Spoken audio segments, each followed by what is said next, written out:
Hello friends, welcome to our channel. આજે આપણે Naira cut કુર્તીનું cutting અને સ્ટિચિંગ કેમ થાય તે જોશું. તેના માટે મેં 2 મીટર રિયોનનું ફેબ્રિકને લઈ લીધું છે. આજે આપણે સ્ટેપ બાય સ્ટેપ ઇઝીલી કુર્તીનું કટિંગ અને સ્ટિચિંગ કરશું. પહેલાં આપણે ટોપનું કટિંગ કરશું. તેના માટે મેં આ રીતે કાપડને કટિંગ કરી લીધું છે, જેની લંબાઈ 30 છે અને પહોળાઈ આપણે 21 ઇંચ છે. આ રીતે આ કાપડને આપણે 4 વડું ફોલ્ડ કરી લઈશું. પહેલાં આપણે ટોપનું કટિંગ કરી લઈશું. આ રીતે 4 વડું ફોલ્ડ કરી લીધું છે. હવે અહીંયા આપણે ટોપની લંબાઈને માપી લઈશું. હું અહીંયા 14 ઇંચ લંબાઈ રાખું છું. 1 ઇંચ આપણે સિલાઈ માર્જિન માટે, નીચેની તરફ અડધો ઇંચ, ઉપરની તરફ અડધો ઇંચ, એ રીતે જશે. હવે આપણે શોલ્ડરનું માપ લઈ લઈશું. જેટલા શોલ્ડર હોય તેનો બીજો ભાગ આપણે શોલ્ડર લેવાના હોય છે. મારે અહીંયા 13 ઇંચના શોલ્ડર છે, તો તેનો બીજો ભાગ 6.5 ઇંચ થાય, તો 6.5 ઇંચ પર માર્ક કરી લેશું. બાયગાળો આપણે અહીંયા 7 ઇંચ લેશું. ઉપરની તરફ અડધો ઇંચ શોલ્ડર ડાઉનમાં જશે, એટલે આપણે 6.5 ઇંચનો જ બાયગાળો રહેશે.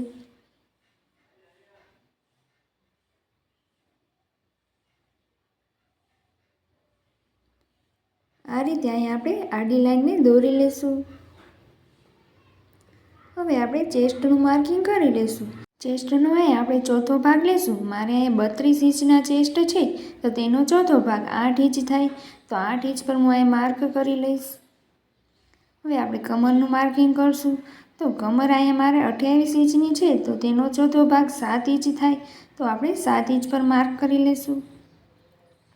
આ લાઈનને આપણે જોઈન્ટ કરી લઈશું.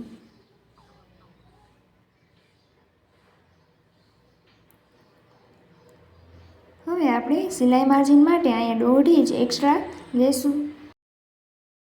આ રીતે 1.5 ઇંચ પર માર્ક કરી લેશું. આ લાઈનની પણ આપણે જોઈન્ટ કરી લેશું.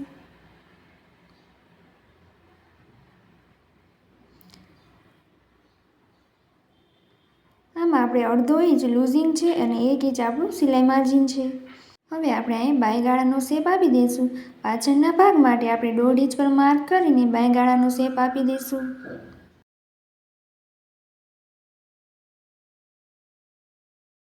જ્યારે આગળના ભાગમાં આપણે 1 ઇંચ પર માર્ક કરીને બાયગાળાનો શેપ આપી દઈશું.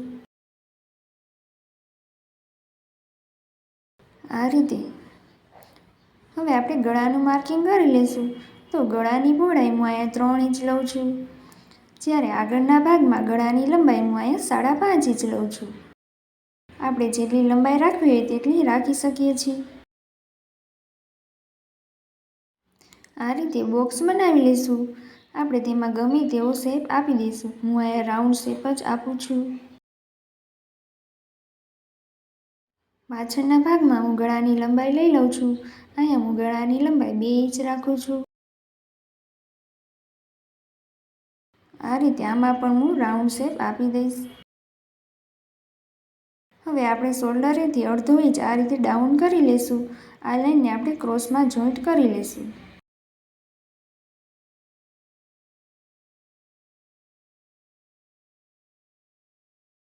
આ રીતે. હવે આપણે ટોપનું કટિંગ કરી લઈશું. આપણે પહેલાં પાછળના ભાગના ગળાનું જ કટિંગ કરશું. બંને ભાગ અલગ થઈ જાય પછી જ આપણે આગળના ભાગમાં જે શેપ આપેલો છે તેને કટિંગ કરશું.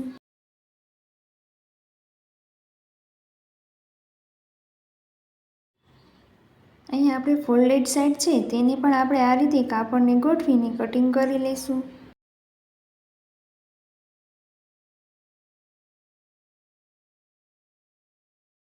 આ રીતે આપણે પાછળનો ભાગ તૈયાર થઈ ગયો છે. આગળના ભાગને આ રીતે ગોઠવીને આપણે ગળાનું કટિંગ અને બાયગાળાના શેપનું કટિંગ કરી લઈશું.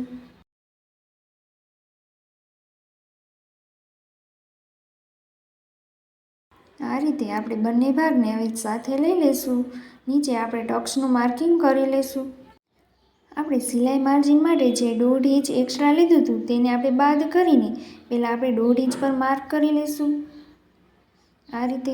હવે આપણે 7.5 ઇંચ આવે છે, તો તેનું આ રીતે અડધું કરી લઈશું. તો 7.5 ઇંચનું અડધું અહીંયા આપણે 3.25 ઇંચ આવે છે, તો આપણે 3.25 ઇંચ પર ટક્સનું માર્ક કરશું. આ રીતે આપણે કટ લગાવી લઈશું. હવે આપણે ટક્સની લંબાઈ લઈ લઈશું. તો ટક્સની લંબાઈ હું અહીંયા 4.5 ઇંચ લઉં છું. આ રીતે બંને સાઈડ અડધો ઇંચ એ રીતે આપણે 1 ઇંચનો ટક્સ લેવાનો છે. ટોપનું કટિંગ થઈ ગયું છે. હવે આપણે બોટમનું કટિંગ કરી લઈશું. તેના માટે મેં 2 વડું આ રીતે ફોલ્ડ કરેલું છે. હવે આપણે તેની પહોળાઈને માપી લઈશું. તો અહીંયા 26 ઇંચ છે, તો 2 વડું છે એટલે આપણે 52 ઇંચ. 52 ઇંચ આપણે કાપડનો પન્નો છે. હવે આપણે બોટમની લંબાઈને માપી લઈશું. તો આપણે ટોપનું કટિંગ થઈ ગયું છે એટલે 14 ઇંચ આ રીતે બહારની તરફ રાખશું. હવે આપણે જેટલી કુર્તીની લંબાઈ છે તેને લઈ લઈશું. મારે અહીંયા 44 ઇંચ કુર્તીની લંબાઈ છે. 2 ઇંચ આપણે સિલાઈ માર્જિન માટે લેશું. એ રીતે આપણે 46 ઇંચ પર એક માર્ક કરી લઈશું. હવે આપણે અહીંયા ઉપરનો ટોપનો ભાગ લઈ લીધો છે. તેને આપણે આ રીતે સિલાઈ જેટલું કાપડ ઉપરની તરફ આ રીતે રાખીને આપણે હવે કુર્તીની લંબાઈને લઈ લઈશું. તો આ રીતે આપણે 46 ઇંચ કુર્તીની લંબાઈ છે, 44 ઇંચ આપણે તૈયાર રહેશે. હવે આ કાપડને હું આ રીતે 4 વડું ફોલ્ડ કરી લઈશ. અહીંયા આપણે માર્ક કર્યું તો ત્યાંથી આ રીતે લાઈન દોરીને કટિંગ કરી લઈશું. હવે અહીંયા આપણી ફોલ્ડેડ સાઈડ છે તેને પણ કટિંગ કરી લઈશું. આ રીતે આપણે બોટમનું પણ કટિંગ થઈ ગયું છે. હવે આપણે સ્લીવનું કટિંગ કરી લઈશું. તેના માટે મેં આ રીતે કાપડ લઈ લીધું છે. તેને આ રીતે આપણે 4 વડું ફોલ્ડ કરી લઈશું. સ્લીવની પહોળાઈ લઈ લઈશું. આપણે જેટલો બાંય ગાળો હોય તેના કરતાં 1.5 ઇંચ એક્સ્ટ્રા લઈશું એટલે 8.5 ઇંચ આપણી સ્લીવની પહોળાઈ છે. જ્યારે સ્લીવની લંબાઈ મારે અહીંયા રેડી લંબાઈ 17 ઇંચ તૈયાર છે. જ્યારે 2 ઇંચ આપણે સિલાઈ માર્જિન માટે લેશું એટલે 19 ઇંચ પર માર્ક કરી લેશું. અહીંયા પણ આપણે 19 ઇંચ પર માર્ક કરીને સીધી લાઈનને દોરી લેશું. હવે આપણે ખુલ્લી ઘડીથી ઉપરની તરફથી 3 ઇંચ પર માર્ક કરી લેશું. અંદરની તરફ આપણે 2 ઇંચ પર માર્ક કરશું. હવે અહીંથી આપણે સ્લીવનો શેપ આપી દઈશું.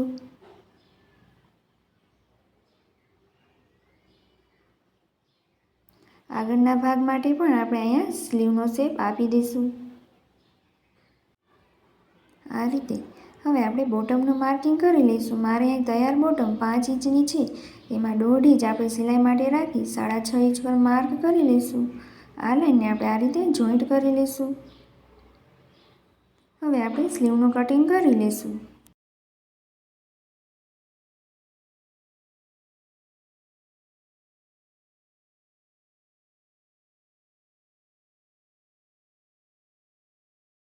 આ રીતે ઉપરના 2 ભાગમાં આપણે આગળના ભાગને શેપ આપી દઈશું. આપણે સ્લીવનું પણ કટિંગ થઈ ગયું છે. હવે મેં ટોપને લઈ લીધું છે. આપણે એને અસ્તરને કટિંગ કરી લઈશું. આ રીતે 2 વડું અસ્તર છે તેની ઉપર આપણે ટોપને આ રીતે ગોઠવી લઈશું. અસ્તરનું કટિંગ કરી લઈશું. હું ખાલી ટોપમાં જ અસ્તરને નાખું છું. આ રીતે આપણે ઉપર બંધ ઘડી છે તેને પણ કટિંગ કરી લઈશું. આ રીતે અસ્તર કટિંગ થઈ ગયું છે. હવે આપણે ટોપને સવડો ભાગ અંદરની તરફ આવે તે રીતે રાખી દઈશું અને આપણે ગળામાં સિલાઈ લગાવી લઈશું. ગળાને ઉથલાવી લઈશું. આ રીતે મેં આગળના ભાગમાં અને પાછળના ભાગમાં આ રીતે હું પિન લગાવી લઈશ. હવે આપણે ગળામાં સિલાઈ લગાવી લઈશું.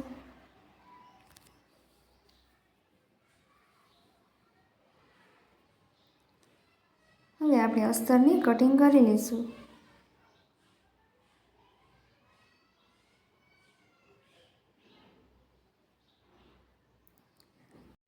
હવે આપણે અસ્તરને આ રીતે ખોલી લઈશું. અસ્તર સાઈડ આપણે એક ધારી સિલાઈ અહીંયા લગાવી લઈશું. આપણે રેડીમેડ કુર્તીમાં જે રીતે સિલાઈ મારેલી હોય છે તે રીતે અહીંયા આપણે સિલાઈ લગાવી છે. આ રીતે આપણી સિલાઈ લગાવી ગઈ છે. હવે અહીંયા આપણે કટ લગાવી લઈશું. હવે આપણે સવડું કરીને અહીંયા આપણે ઇસ્ત્રી ફેરવી દઈશું જેથી આપણી સિલાઈ બેસી જશે. આપણે હવે અહીંયા અસ્તરને જોઈન્ટ કરી લઈશું. અસ્તર જોઈન્ટ થઈ ગયું છે. હવે આપણે નીચેના ભાગમાં ટક્સને લઈ લઈશું. તો અહીંયા આપણે ટક્સનું માર્કિંગ કર્યું છે. ત્યાં આપણે ટક્સની લંબાઈ 4.5 ઇંચ હતી. આ રીતે આપણે બંને સાઈડ 4.5 ઇંચ પર માર્ક કરી લઈશું. હવે આ રીતે ક્રોસમાં લાઈનને બંને સાઈડ દોરી લેશું. નીચેની તરફ અડધો અડધો ઇંચ એ રીતે આપણે 1 ઇંચનો ટક્સ લઈ લેશું. પહેલાં આપણે આ રીતે વચ્ચે જ સિલાઈ લગાવી લેશું. હવે આ રીતે ફોલ્ડ કરીને આપણે ટક્સમાં સિલાઈ લગાવી લેશું. આ રીતે ટક્સ લેવાઈ ગયો છે. હવે આપણે ટોપ સાથે બોટમને જોઈન્ટ કરી લેશું. આ રીતે મેં બોટમને લઈ લીધી છે. તેમાં આ રીતે આપણે ચપટી લઈ લેશું. ટોપને આ રીતે ફોલ્ડ કરીને અહીંયા આપણે એક કટ લગાવી લઈશું. આ રીતે આપણે કટ લગાવી લીધો છે. આવો જ કટ આપણે બોટમમાં પણ લગાવી લઈશું. આ રીતે 2 વડું ફોલ્ડ કરી લઈશું. વચ્ચેની તરફ આપણે એક કટ લગાવી લઈશું. આ બંને કટ આપણે સિલાઈ કરતી વખતે સાથે આવે તે રીતે આપણે સિલાઈ કરશું. આ રીતે આપણે બંને સાઈડ ચપટીને લઈ લઈશું.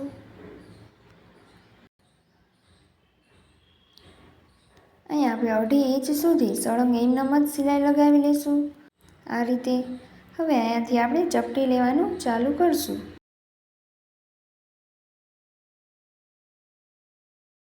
આ રીતે આપણે ચપટી લઈને સિલાઈ લગાવી લઈશું.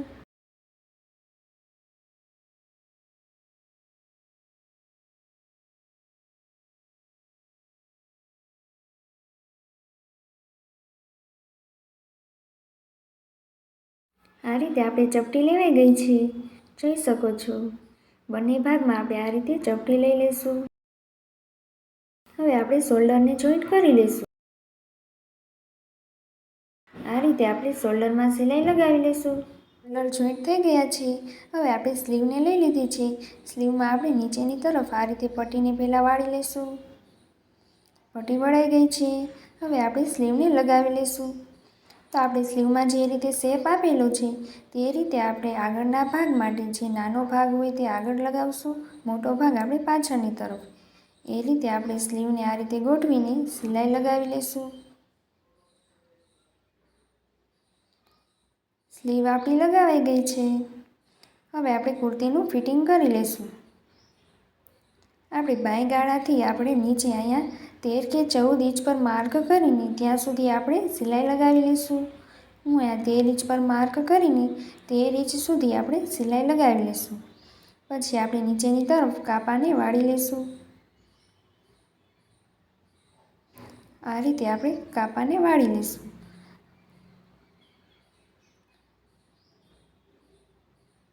સિલાઈ લગાવાઈ ગઈ છે અહીંયા સુધી આપણે જોઈ શકો છો. હવે આપણે નીચેની તરફથી આ રીતે ફોલ્ડ કરીને આપણે કાપાને ઓટી લઈશું.